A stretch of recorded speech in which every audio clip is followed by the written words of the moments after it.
தந்தான கிளி தந்தான கிளி தந்தான அட்ட தந்தான கிளி தந்தான கிளி தந்தான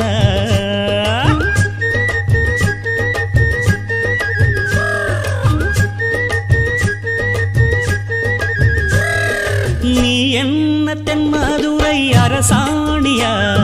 நெசமாக வந்து இருக்கும் அல்லிராணியா நான் என்ற எண்ணம் கொண்டு நடக்காதமா நடந்தா தங்கையா கிட்ட நடக்காதமா இல்லாதத பொல்லாதது எல்லாருக்கும் சொல்லாது எம்மா எம்மா சும்மா சும்மா அங்கே இங்கே துள்ளாது பெண்ணாக வந்தாலே பெரும்பாகியம் முன்னோர்கள் சொன்னாரடி ஒரு வாக்கியம் வாயாடியே போல பெண்ணாலே பெண்ணின் புகழ் மங்கும் தன்னாலே பாட்டு படிக்கும் குயில்